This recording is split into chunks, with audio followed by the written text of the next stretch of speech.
Journey to Foundation is kind of a long-awaited game actually on PSVR2. It was announced a very long while ago, and while I'm not a fan of Asimov's books that it's based on, I was still on board for a sci-fi adventure on the PSVR2 headset, but for quite a high price of around $40. And even higher expectations, is this the game everyone was really waiting for? Well, after quite a few hours of playtime, I have some mixed thoughts on it. Some good, some bad, so I'm here to talk about it today. Empire was about to collapse and plunge humanity into 30,000 years of war. But that was slightly terrifying. If you're megalophobic, you'll have fun with that one. In terms of gameplay, I'm going to show you guys only stuff from the first maybe 2 hours of gameplay and nothing further. Partly because the devs asked not really to spoil anything, and also because this is a narrative-based game and I don't really want to show you a lot of stuff later on. So we're going to stick to those first 2 hours or so. Forgive me for saying so, but you don't seem happy. It's kind of rude. Both my options were rude there. First of all, Journey to Foundation's plot is essentially your empire versus a small rebellion called Foundation, with a couple of other factions thrown in the mix, and you're in the middle of all this, having to make decisions in the story to see what outcome you get and try and influence the events of the plot, which I think is quite a good idea for a VR game. You're going to feel more immersed into the narrative that's being told when it's actually you that's there making those choices. Some bigger choices in the narrative do impact how the game plays out, but a lot of the smaller ones that you make, you'll find lead to the same outcome no matter what you choose. And a lot of the time in dialogue, the dialogue options kind of give you the illusion of choice. You go to pick an option, but it turns out that option in dialogue is just a dead end and the game really wants you to pick another. But in some cases, there are genuinely a few different options you can take to side with whichever faction you want to, which I found were pretty cool. Anyway, with that plot stuff out the way, let's talk visuals. See, that looks good, I want to say. Like, it's not No Man's Sky looking good, but it's almost there. Good haptics. It looks a little muddy though, like that's now becoming quite muddy as it goes away. Visually, Journey to Foundation is a bit of a mixed bag, and for $40, I'm not quite sure this is the visual standard that you'd be expecting for that price point. Middle to far objects do have quite a lot of aliasing to them, and I'm not sure if the game is using dynamic foveated rendering or not. I would opt to say no, but the game does use eye tracking for selecting dialogue options, which is a cool feature by the way, so I'm not sure whether or not they've actually implemented foveated rendering, but it doesn't quite seem like it. And it doesn't help that a lot of the textures are Quest 2 or Quest 3 level in terms of their resolution. That being said, the art direction does carry in some areas. It's not as good as, say, Red Matter 2 in its art direction, but there are some genuinely really nice looking sights, especially when you're presented with views of space and massive ships overhead. Character models can be compared to, say, Saints and Sinners, I would say. They kind of have that same visual style, and that's kind of how I felt some of this game playing out, was a bit like Saints and Sinners with the choices you make, although it is a bit more restrictive because in Saints and Sinners, you can pretty much murder anyone in the story. At any time, you can pull out your gun and you can shoot them in the face, but in this game, you are kind of locked into the story that it wants to tell, which is fair enough, but it did feel a little restrictive at times. You look like an asshole. You look the Just most call me Dex. What can I do for you, Agent? most sketchy looking bloke I've ever. In terms of gameplay though, there are a few things that you're going to be doing, which is mind controlling people, talking to people, exploding people's brains, or shooting people, or climbing. Let's go through this bit by bit, starting with dialogue, because that is mostly what you'll be doing in this game. Most of my playtime is sitting there and listening to people talk at you and then making decisions, which for me isn't the most engaging gameplay, but I know a lot of people do like that sort of gameplay.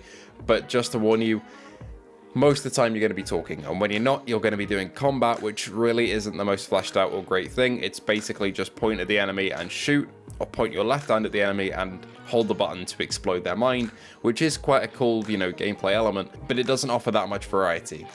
You will come across different variants of your weapon that are introduced through chips that you put in the back of your gun, which then make it, act differently. It'll turn into a shotgun or a burst gun.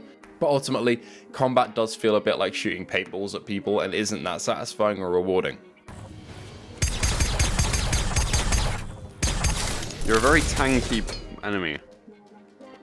As for climbing, it doesn't feel as polished as, say, a AAA game like Call the Mountain, but this isn't a AAA game, but it is charging AAA prices. For just a little bit more than this, you could go and buy Horizon Call the Mountain. Obviously they're very different games, but that's the standard of quality we're talking about here. However, the climbing could feel worse, and it does feel pretty decent. I'd maybe compare it to Hubris. A lot of this game feels a bit like Hubris, the way it's presented, the world. It feels quite similar, but not quite on the level of Hubris in terms of visuals. Finally, the game does present you with different mind control powers. You don't just explode people's heads, you can also influence their emotions and read their emotions, which is presented as a way to help you kind of figure out what to do in terms of conversations and influencing people to do certain things in the story. However, it doesn't offer the creative freedom that I really thought it might. Most of the time, the mind control powers and mind reading powers are just a way to progress the story in one direction. You can't be that creative with how you use it because it's usually an integral part of the conversation you're having with another character. It's the only way to progress. It's not an option for you a lot of the time. A good deal of gameplay is also taken up through puzzles, and I can kind of link this to Red Matter 2, I guess. I felt the Red Matter 2s were a lot more satisfying when you completed them because all the intricate details of how they work feel very tuned by the devs. Here it feels a little bit rough in certain points, and there were a couple instances where I was kind of confused with what I was supposed to do, but I am just stupid, so that's probably me. Okay, what the hell? Done. These are the equations that Maths! describe the future. Ah, put it away from me. Go ahead and touch them. I don't want to, it's maths. Or math if you're American. And I've also got a comment on the characters because these range from boring to really, really annoying. They'll either be spouting exposition at you for like 5 minutes on end, or they'll just be really annoying and condescending and having a go at you at all times for not being good enough, even though you are basically an elite agent that knows exactly what they're doing. I think I see a way in. Try to Because blast it's them off. open one, you moron. That the best you can shoot? Head on up and look around. I want to kill you really I'll sift through badly. these crates. See if that provides us any clue. The story also goes pretty quickly. You go from being on one side to the other, and it throws you around a lot.